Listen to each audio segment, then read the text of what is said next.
누구나 어디서나 성경을 꼼꼼하게 배우는 종일묵상. 안녕하세요. 종일묵상 성경 공부에 함께하고 있는 램프앤라이트의 정보. 네, 안녕하십니까. 저자 김종일 목사입니다. 반갑습니다. 네, 목사님 오늘은 제가 꼼꼼하게라는 네. 말을 잘 찾고 있죠. 지금 네, 벌써 굉장히 11일차인데. 다양한 형용사를 잘 찾고 계십니다.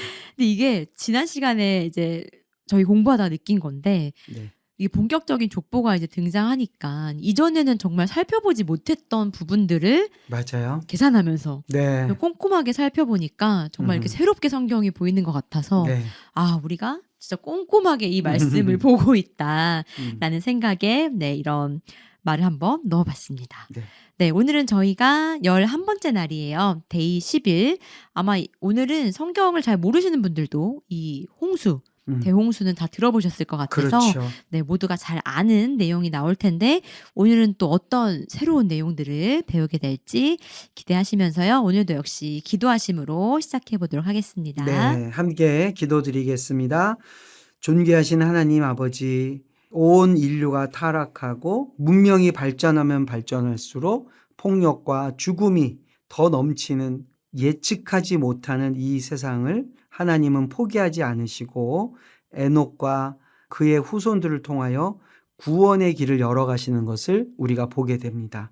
오늘 이 시간에도 우리도 믿음의 가문을 이루며 신앙의 의인으로 주님 앞에 쓰임받기를 간절히 소망합니다. 예수님의 이름으로 기도드립니다. 아멘. 네, 언제나 그렇듯 복습하기 3가지 키워드로 한번 살펴보도록 하겠습니다. 네, 지난 시간에 우리 세세 가문에서 아주 눈에 띄는 한 인물 나왔죠. 에녹이 나왔습니다. 맞습니다. 에녹의 삶에서 특별히 보옥자매님이 기억나는 건 뭐가 있습니까? 저희가 독특해서 기억하시겠지만 네. 다들 죽음을 경험하지 않고 맞아요. 하나님이 데려가셨다. 하나님 데려가셨다라는 네, 거죠. 맞아요. 그런 사람이 에녹이었고 네, 또 이제 두 번째 키워드와 연관돼요. 에녹이 낳은 아들, 바로 무드셀라죠. 네, 네, 무드셀라라는 이름과 그의 인생에서 우리가 기억하는 내용들이 뭐가 있을까요? 무드셀라 이제 에녹이 무드셀라 네. 이름을 지을 때 그 그렇죠. 이름 뜻 안에 그가 죽으면 심판이 온다. 네, 라는 좀 어마무시한 이름을 하지만 하나님께로 받은 그 계시의 이름을 지어줬죠. 근데 맞습니다. 실제로 이 노아의 홍수가 발생했을 때 무드셀라는 사망하는 그 나이가 딱 맞아떨어지는 맞습니다. 네. 네, 바로 자녀를 통해서 또는 우리의 인류의 역사 속에 하나님의 심판이 온다는 것을 아주 명징하게 예언하고 남겨주고 사라진 사람이 에녹이었고요. 에녹과 무드셀라 그리고 무드셀라의 손자가 바로 방주를 지은 노아. 그렇게 보면 이 가문이 창세기 5장에 나오는 셋의 후손과 그리고 4장에 나오는 가인의 후손이 보여주는 정말 분명한 대조와 비교가 우리에게 눈에 띄게 되는 것이죠. 맞습니다. 네. 저희가 두 가문을 한번 비교해 보는 걸로 지난 시간 내용을 좀 배웠었고요. 네. 오늘은 어떤 내용을 배우게 될까요? 이제 이 두 가문을 중심으로 뻗어나간 온 인류가 안타깝게도 죄악의 절정을 이루게 됩니다. 그리고 그 죄악이 관영한 죄로 충만해져 버린 이 세상을 하나님은 그냥 두실 수가 없는 거죠. 그러나 동시에 하나님을 다시 의지하는 사람들에게 살 길을 열어주시기 위하여 하나님은 이제 심판과 구원의 방주라는 두 가지를 가지고 이 세상을 정리하시려고 합니다. 그리고 그 속에서 어떻게 하나님의 백성들이 구원받게 되는가를 살펴보려고 합니다. 네, 오늘도 오늘의 핵심 구절 제가 한번 읽도록 하겠습니다. 창세기 6장 8절 말씀입니다. 그러나 노아는 여호와께 은혜를 입었더라. 아멘. 네, 오늘의 본문은 6장 말씀인데요. 저희가 함께 살펴보면서 한번 눈으로 읽어보시면 좋을 것 같고요. 혹시 함께 모여 계신 분들이 계시다면 또 두세 절씩 나눠서 돌아가면서 읽어보시면 좋을 것 같습니다. 네, 6장 말씀입니다. 사람이 땅 위에 번성하기 시작할 때에 그들에게서 딸들이 나니 하나님의 아들들이 사람의 딸들의 아름다움을 보고 자기들이 좋아하는 모든 여자를 아내로 삼는지라. 여호와께서 이르시되 나의 영이 영원히 사람과 함께하지 아니하리니 이는 그들이 육신이 됨이라. 그러나 그들의 날은 120년이 되리라 하시니라. 당시의 땅에는 네피림이 있었고 그 후에도 하나님의 아들들이 사람의 딸들에게로 들어와 자식을 낳았으니 그들은 용사라 고대에 명성이 있는 사람들이었더라. 여호와께서 사람의 죄악이 세상에 가득함과 그의 마음으로 생각하는 모든 계획이 항상 악할 뿐임을 보시고 땅 위에 사람 지으셨음을 한탄하사 마음에 근심하시고 이르시되 내가 창조한 사람을 내가 지면에서 쓸어버리되 사람으로부터 가축과 기는 것과 공중의 새까지 그리하리니 이는 내가 그것들을 지었음을 한탄함이니라 하시니라. 그러나 노아는 여호와께 은혜를 입었더라. 이것이 노아의 족본이라. 노아는 의인이요 당대의 완전한 자라. 그는 하나님과 동행하였으며 세 아들을 낳았으니 셈과 함과 야벳이라. 그때에 온 땅이 하나님 앞에 부패하여 포악함이 땅에 가득한지라. 하나님이 보신즉 땅이 부패하였으니 이는 땅의 모든 혈육 있는 자의 행위가 부패함이었더라. 하나님이 노아에게 이르시되 모든 혈육 있는 자의 포악함이 땅에 가득함으로 그 끝날이 내 앞에 이르렀으니 내가 그들을 땅과 함께 멸하리라. 너는 고페르 나무로 너를 위하여 방주를 만들되 그 안에 칸들을 막고 역청을 그 안팎으로 칠하라. 내가 만들 방주는 이러하니 그 길이는 300규빗, 너비는 50규빗, 높이는 30규빗이라. 거기에 창을 내되 위에서부터 한 규빗에 내고 그 문은 옆으로 내고 상중하 3층으로 할지니라. 내가 홍수를 땅에 일으켜 무릇 생명의 기운이 있는 모든 육체를 천하에서 멸절하리니 땅에 있는 것들이 다 죽으리라.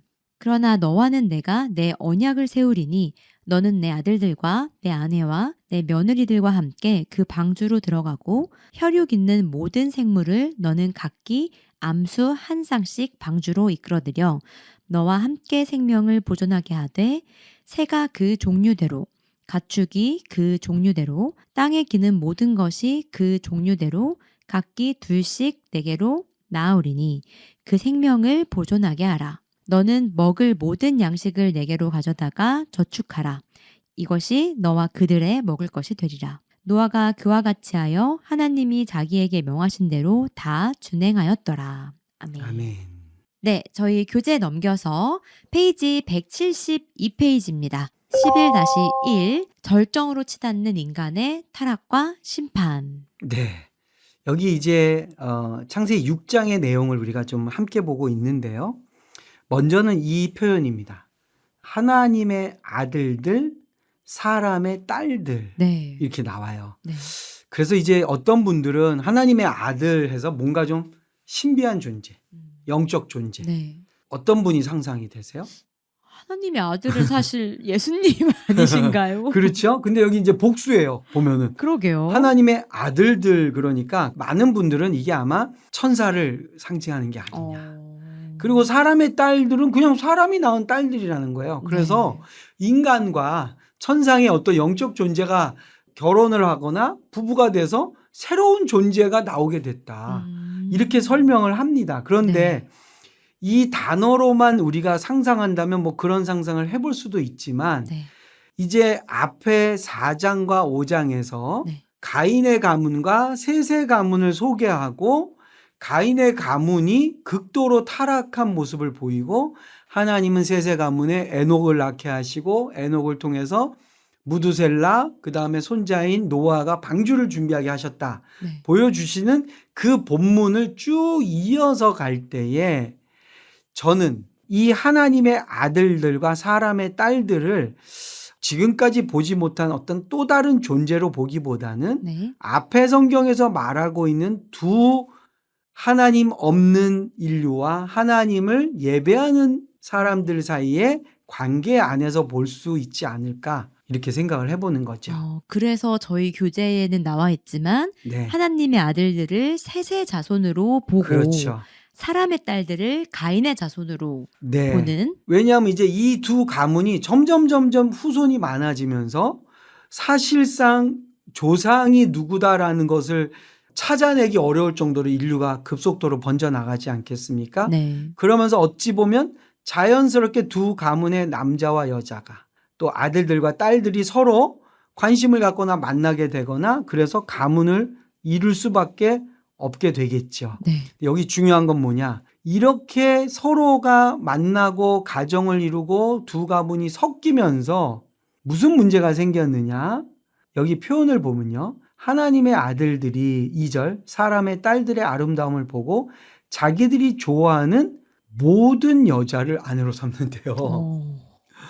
그냥 남자가 여자와 서로 가문을 이룬 게 아니라 굉장히 이제 어떻게 보면 눈에 보이는 아름답거나 내게 만족감을 줄 만한 여자들을 다 아내로 삼았다. 이렇게 표현할 수 있겠죠. 우리 앞서서 라멕 때도 배웠지만 이제 하나님께서 만들어주신 그 남자와 여자의 어떤 둘의 그 관계를 넘어서 뭔가 정말 맞아요. 타락의 모습들을 보여주네요. 그런 의미에서 보면 이제 점점 인류는 가정이라는 어떤 하나님이 주신 아름다운 공동체가 아니라 욕망과 자기 눈에 드는 여자들을 다 성적인 대상으로 삼는 일들이 너무나 자연스럽게 일어나게 된 거죠. 네. 그러면서 6장 3절을 보시면 하나님의 마음이 표현되고 있습니다. 보옥자매가 한번 3절 읽어보실 수 있겠어요? 네. 여호와께서 이르시되 나의 영이 영원히 사람과 함께하지 아니하리니 이는 그들이 육신이 됨이라 그러나 그들의 날은 120년이 되리라 하시니라. 우리가 지난번에 살펴본 셋의 후손들의 나이를 보면 900살이 다 넘잖아요. 그렇죠. 근데 이제 하나님께서 이들이 이렇게 오래 살게 하면 안 되겠다고 작심하십니다. 자꾸 타락하고 범죄하고 하니까. 그렇죠. 네. 그러면서 또 하나 나의 영이 영원히 사람과 함께하지 아니하겠다. 성령님이 떠난 인류가 나오게 되는 거예요. 하나님의 영의 인도함을 받지 않는 자기들의 육신의 정욕과 안목대로 사는 사람들이 급속도로 많아지게 되는 거죠. 그러면서 그렇게 낳은 그러한 사람들이 낳은 자녀들의 특징이 4절 후반부를 보면요. 당시에 네피림이라는 어떠한 인종이 나와요. 네. 굉장히 큰 기골이 장대한 사람들이에요. 네. 그리고 이 사람들을 향해서 뭐라 그러냐? 그들은 용사라. 용사래요. 용사라는 건 뭐겠습니까? 전쟁하는 사람들. 그렇죠. 바로 전쟁에 능한 사람들이 존경받는 사회가 된 거예요. 무슨 스포츠로가 아니라 UFC가 아니라 완전히 온 세상이 힘 있는 자가 지배하는 세상이 돼버리는 거죠. 여러분 이거는 건강한 사회가 아니잖아요. 그렇죠. 그리고 이 거대하고 힘 있고 전쟁에 능한 사람들이 유명해지는 사회가 돼버렸어요. 명성 있는 자들이 됐네요. 네, 그러니까 이 시대가 어떤 시대냐? 힘센 사람이 다 먹는 세상이 돼버린 거예요. 이건 하나님의 마음과 너무 다른 세상이죠. 그렇죠. 네, 그러면서 아주 심각한 부패가 일어납니다.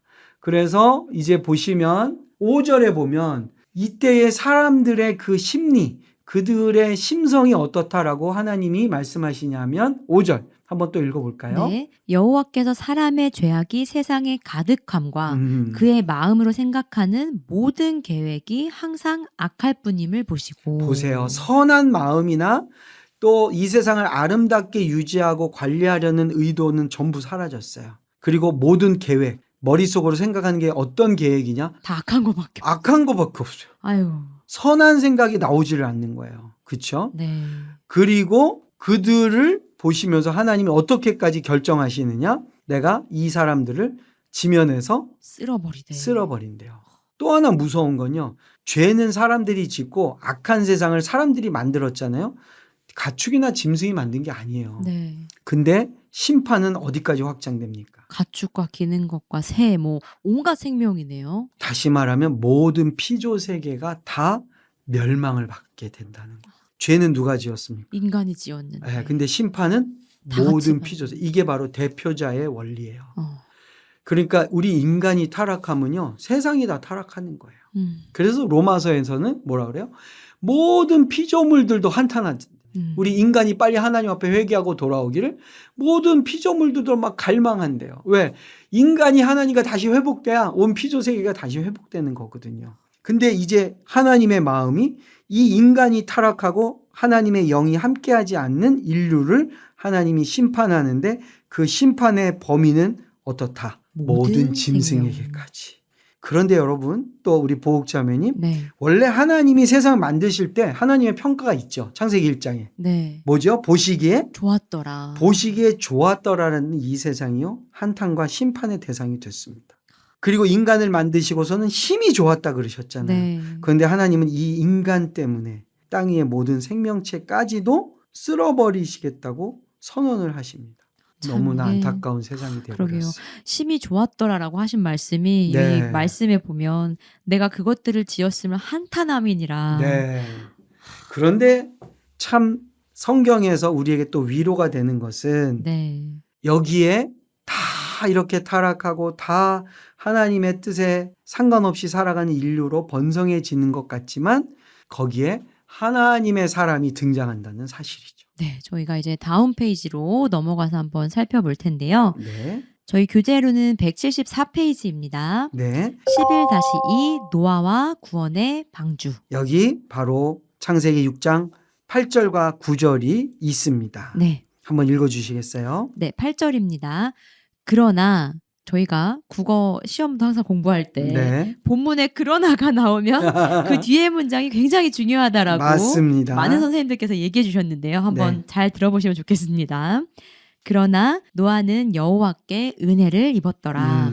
이것이 노아의 족본이라. 노아는 의인이요 당대의 완전한 자라. 그는 하나님과 동행하였으며. 도저히 이런 사람이 나올 수 없는 상황까지 악화됐잖아요. 네. 세상이. 근데 여기 방금 보옥자매가 말한 것처럼 이 앞에 그러나 네. 무슨 말입니까? 앞의 내용과 전혀 반대될 앞의 내용에도 불구하고 그런 세상에서 보기 불가능해 보이는 한 의인이 등장합니다. 네. 바로 노아예요. 노아. 노아를 설명하는 말씀을 보면 첫 번째 노아는 어떤 사람이었느냐? 여호와께 은혜를 입었더라. 여러분 의인이라고 평가받을 이유는 뭐냐? 하나님께서 그에게 은혜를 주셨기 때문이에요. 뭔가 이 사람이 선하고 뭐 이렇게 뭔가 이렇게 좋은 사람이고 그런 거보다도 네, 하나님께서 은혜를 주셨기 때문에 의인이라고 맞습니다. 하나님께서 부르신 거군요. 은혜를 받은 자가 이 악한 세상에서도 의인으로 살아갈 수 있어요. 네. 네, 그리고 두 번째 노아는 어떤 존재이냐? 의인이요 당대의 완전한 자라. 굉장히 독특한 표현이죠. 네. 완전하다는 게 무슨 뜻일 것 같습니까? 완전하다? 네, 뭐가 완전했을까요? 그러니까요. 오. 네. 여기에 이 완전하다라는 것을 보충적으로 설명해 준 게 그 뒤에 있는 표현이라고 생각돼요. 그는 누구와 동행했다고 그럽니까? 하나님과 동행하였다. 이거 나오잖아요. 앞에 우리 공부했잖아요. 에녹. 바로 노아는 그의 증조 할아버지 에녹처럼 하나님과 동행한 사람이었어요. 그러니까 여호와께 은혜를 입는 것, 의인으로 사는 것, 완전한 자로 사는 것, 그 모든 것들을 보여주는 그의 삶의 모습은 뭐냐? 하나님과 동행했다. 그래서 하나님과 동행한 노아가 드디어 하나님의 말씀에 순종해서 네. 무엇을 짓게 됩니까? 방주를 짓게 되죠. 드디어 그는 방주를 짓게 되는데요. 네. 노아가 짓게 되는 방주가요. 사이즈가 벌써 어마어마합니다. 오, 장난 아닌데요. 그렇죠? 길이가요. 축구장보다 더 긴 대략 한 몇 미터예요? 135m라고 나와 있네요. 네. 여기 이제 우리가 규빗이라는 단어가 나오잖아요. 네. 이 규빗이라는 그 기준이 뭐냐면 보통 손가락 끝에서 팔꿈치까지 정도의 길이라고 말합니다. 그래서 요걸 보통 우리가 한 40cm, 45cm 네. 정도로 이해를 하거든요. 네. 그렇게 따져보니까 길이가 135m. 그리고 폭이 무려 22.5m. 네. 그리고 높이가요 13.5m. 건물로 말하면 어느 정도랍니까? 4, 5층 높이라고. 엄청난 배를 짓게 됩니다. 이게 설명을 보면 네. 오늘날의 대형 화물선과 비슷한 사이즈래요. 진짜 엄청난 배를 이제 노아가 지어야 될 사명을 받게 됩니다. 네. 근데 이게 참 감사했던 건 여기 네. 본문에 있지만 막연히 하나님께서 심판이 있을 거니까 방주를 지어라 노아야 이렇게 말씀하신 게 아니라 네. 정말 제가 아까도 읽었지만 구체적으로 이 명령을 주시잖아요. 굉장히 구체적인 하나님의 명령이고요. 일단 그 규모만으로도 우리가 생각해 볼 때 아마도 하나님의 마음 그리고 노아에게 이것을 지으라고 하시는 하나님의 계획은 단순히 노아의 가족만을 살리는 건 아니구나라는 것을 알 수가 있죠. 그렇죠. 굉장히 많은 영혼들을 구원할 계획을 하나님이 가지시고 그것을 노아에게 요구하고 계시다라는 것입니다. 네, 저희 본문에도 이 노아가 방주를 만드는데 120년, 약 120년이 맞아요. 걸렸다고 하셨잖아요. 네.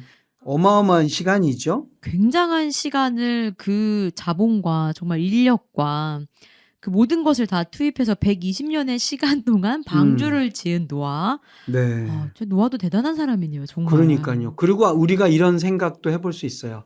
과연 노아 시대 이전에 이렇게 큰 비가 내리는 것을 그들이 본 적이 있었을까? 없지 않았을까요? 네. 근데 더군다나 노아는 그 배를 어디다 짓느냐? 산 위에다가 짓습니다. 아이고, 쉽지 않네. 그러면 그걸 모든 주변 사람이 다 보고 있을 거 아니에요. 그렇죠. 거기다 또 하나 뭐냐? 이 방주가요. 그냥 뚝딱하고 지을 수가 없잖아요. 그러니까 시간도 많이 걸렸어요. 네. 그러면 이렇게 오랜 동안 이 배를 지으려면 노아가 가지고 있고 확보해야 될 게 있어요. 뭐겠습니까?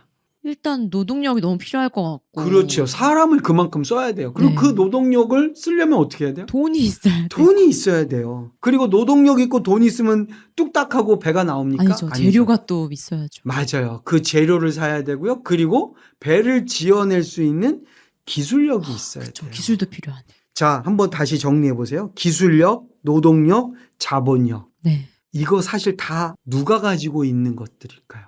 이거 따지고 보면 람에게 자손들이 가장 많이 가지고 있는 거 아닌가요? 맞습니다. 여기서 우리가 가인의 후손들이 만들어낸 문명과 그것을 하나님의 뜻에 맞게 만들어내고 활용하는 셋의 후손인 노아의 모습 속에서 우리가 이 땅에서 어떠한 문명을 이루어야 되는가를 하나님이 보여주신다고 저는 생각돼요. 맞아요. 우리가 보통 이원론적으로 생각하면 이 세상 문명은 다 타락하고 더럽고 그다음에 욕망 덩어리고 문명이라는 게 발전하면 발전할수록 인간에게 소외를 일으키고 부정적인 것으로만 보는 것이 마치 거룩한 신앙의 모습이라고 착각할 수 있어요.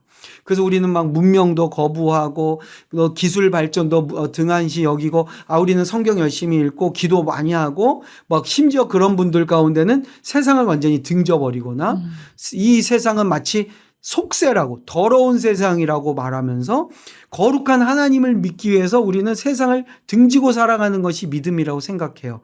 그런데 노아는 그렇지 않습니다. 맞아요. 당대의 의인이라고 그러고요. 완전한 자라고 그러고 하나님과 동행했는데 하나님이 그에게 요구한 건 뭐냐? 철야 기도랑 금식 기도가 아니고요. 120년 동안 뭘 하라는 거예요? 방주를 지어라. 구체적이고 실질적인 이 문명의 이기와 도구를 활용해서 어마어마한 자본력을 동원해서 그는 하나님의 구원의 첨단 테크놀로지를 만들어내는 일에 부름을 받습니다. 네. 그래서 우리는 자본, 기술, 노동력 이런 것들을 잘 다룰 줄 알아야 돼요. 그걸로 욕망의 도구를 만드는 게 아니라 구원의 도구를 만들어야 된다는 사실이죠. 그렇죠. 네. 저희 사실 지금 이렇게 나눠본 내용이 이제 교재 176페이지예요. 네. 11-3페이지 하나님의 나라 기술이 아니라 믿음입니다. 라는 거에 그림으로도 좀 잘 정리가 되어 있습니다. 맞아요. 이게 사실 기술과 노동력과 자본이 정말 넘치던 그 세상은 결국엔 심판과 사망으로 갔고요. 맞습니다. 노아는 사실은 기술, 노동력, 자본은 조금 부족할 수 있잖아요. 네. 람에게 자손들보다는. 그러나 결국에 하나님께 은혜 입은 자기 때문에 구원의 방주를 만든 건 노아였다. 맞습니다. 그런 의미에서 보면은요, 우리는 이 두 가지를 다 균형 있게 붙잡고 있어야 됩니다. 첫 번째는 하나님께 은혜를 받는 네. 그 삶. 하나님 없이는 나는 살 수 없습니다라는 고백. 그리고 하나님이 주시는 그 놀라운 은혜를 사모하는 모습. 두 번째는 뭐냐? 그 은혜를 입은 자인 우리들이 기술과 노동력과 자본을 갖고 이 물질의 세계에서 하나님의 구원의 구체적 방주를 우리도 지어내야 된다는 거예요. 그렇죠. 이 세상의 물질 세계는 다 타락하고 이거는 죄악된 세상이고 우리는 영적인 세계만 추구해서는 안 돼요. 은혜를 받고 그 은혜로 이 물질을 갖고 구원의 방주를 지어내는 것. 그게 우리의 부르심이라고 저는 생각이 됩니다. 이게 사실 좀 엉뚱한 생각일 수 있지만 하나님께서 노아의 가족들과 뭐 나중에 알겠지만 짐승들도 구원을 하시잖아요. 네, 그렇죠. 구원하시겠다라고 마음을 먹으시면 뭐 노아야 뭐 어느 날 몇 시에 내가 너를 정말 에녹처럼 네, 데려갈 테니까 기다리고 있어라라고 하셔도 사실은 모든 걸 전능하신 분이니까 하실 수 있잖아요. 그렇죠. 근데 노아에게 방주를 지어라라고 말씀을 하신 거는 진짜 네. 목사님 말씀하신 것처럼 우리 시대에 우리가 해야 되고 우리가 정말 실력을 갖추고 준비되어야 할 것들이 준비되었을 때 그렇죠. 하나님은 분명히 그걸 사용하신다라는 맞습니다. 거를 좀 생각해 볼 수 있었던 것 그런 같습니다. 면에서 보면 우리의 직장과 일터, 우리의 사업, 우리의 삶은 하나님의 구원의 방주를 짓는 시간들이라는 거예요. 네. 오늘 우리 시대에 하나님의 백성들, 잃어버린 영혼들을 붙잡고 손을 잡고 같이 들어갈 구원의 방주가 우리가 오늘 지어낼 것이고 우리는 어떤 방주를 짓고 있는가 우리 자신을 한번 돌아볼 수 있는 시간이 되었으면 좋겠습니다. 네. 이 방주를 짓는데 120년이 걸렸다고 하지 않았습니까? 네. 뭔가 왜 나는 지금 이렇게밖에 안 될까 하다가도 네. 120년이라는 인내를 배우면 또 하나님이 정말 그렇습니다. 함께 쓰실 그 순간이 있으실 거라고 생각합니다. 아멘. 네, 아멘입니다. 저도. 네, 저희가 교재 이제 공부는 이렇게 좀 끝내봤고요. 방주가 이제 지어지는 그 명령을 주신 부분까지 함께 살펴봤습니다. 궁금해요에는 노아의 방주 흔적에 대한 좀 재미있는 글이에요. 한번 읽어보시면 또 재미있게 보실 수 있을 텐데 여기서 이제 같이 볼 말씀은 전 뒤에 말씀을 좀 같이 봤으면 좋겠어요. 이게 노아의 방주의 흔적이 또 제가 얼마 전에 기사를 봤는데 터키 정부에서였나요? 네. 이제 실제로 좀 공식적인 탐사를 하려고 한다라고 하더라고요. 그 아라랏산 네, 맞아요. 방주가 머물렀다라고 전해지는. 네. 근데 기사가 저도 굉장히 흥미로웠고 네. 이 글도 굉장히 흥미로웠지만 이제 뒤에 요한복음 20장 29절 말씀을 또 넣었어요. 네. 너는 나를 본고로 믿느냐 보지 못하고 믿는 자들은 복되도다 하시니라. 네, 맞습니다. 네. 방주가 실제로 역사적으로 존재했다는 어떤 자료나 근거가 나온다고 해서 네. 우리의 믿음이 자라는 게 아니에요. 맞아요. 오히려 우리는 우리의 믿음으로 이 보이지 않는 세계에 하나님의 역사하심을 증명하는 존재로 부름받았다는 것이죠. 네. 그래서 믿음은 나에게 보여주면 내가 믿겠다 해서 믿음이 자라는 게 아니고요. 그 믿음을 가질 때 우리는 그 믿음이 현실이 되는 현장을 보게 될 줄로 믿습니다. 아멘. 네. 방주에 이렇게 저희가 흥미로운 또 아티클까지 함께 살펴봤습니다. 오늘도 꼭 기억합시다로 한번 정리해 볼 텐데요. 교재는 180페이지입니다. 네. 첫 번째로 하나님의 아들들이 사람의 딸들과 결혼함으로 하나님의 영이 떠나고 네피림과 같은 전쟁을 일삼는 자들이 등장하면서 인간의 죄악은 절정에 이르게 됩니다. 네, 2번입니다. 하나님은 인간을 지으심을 한탄하시며 심판을 계획하십니다. 심판 전 하나님은 그 시대의 완전한 자, 의인 노아를 부르시고 방주 건설을 명령하십니다. 네, 세 번째로 당시 세상은 람에게 후손들로부터 많은 자본과 노동력, 기술을 갖추게 되었지만 구원의 방주를 짓는 일은 오직 하나님께 은혜를 입은 노아에게만 허락되었습니다. 네, 마지막 4번입니다. 노아는 믿음으로 하나님의 말씀에 순종하여 방주 건설을 마치고 구원의 계획에 동참합니다. 네, 이렇게 저희가 노아의 방주까지 한번 살펴봤습니다. 오늘 나눔 질문도 3가지인데요. 오늘은 저희가 3번째 질문 네. 한번 목사님과 나눠보고 싶습니다. 네, 세 번째 질문입니다. 노아는 오랜 시간 방주를 지으며 하나님의 계획을 따라갔습니다. 나는 순종이 길어질수록 지치지는 않나요? 어떻게 그 믿음을 이어갈 수 있을까요? 하는 것입니다. 이 나눔은 뭐 각자 나눌 내용이 굉장히 많으실 만한 또 나눔 맞습니다. 질문을 넣어주셨는데 저는 사실 가족 구원을 두고 계속 기도를 하고 있으니까 네. 근데 저도 이제 알죠. 구원은 나에게 달린 게 아니라 전적으로 하나님께 달린 계획이고 또 저는 그 계획을 시작하셨다고 믿어요. 네. 그 기도하면서 저를 이제 처음 그 믿는 자로 불러주셨고 저를 통해서 저희 가족들도 구원하실 거다라는 믿음이 있지만 그럼에도 이제 마음이 힘들 때가 있잖아요. 네. 기도를 하면서도. 근데 그럴 때는 정말 이 기도를 하나님이 듣고 계실까? 이게 지금 하나님께 닿을까? 이런 생각을 좀 하는데 네. 그럴 때 이렇게 그래도 기도해야지라는 순종의 마음이 좀 힘들어질 때 네. 저는 공동체 분들이 정말 힘이 많이 됐던 것 같아요. 지금도 그렇지만 네. 이게 뭔가 저는 항상 초반에 왜 나를 혼자 기도하게 하셨지라는 생각을 좀 많이 했어요.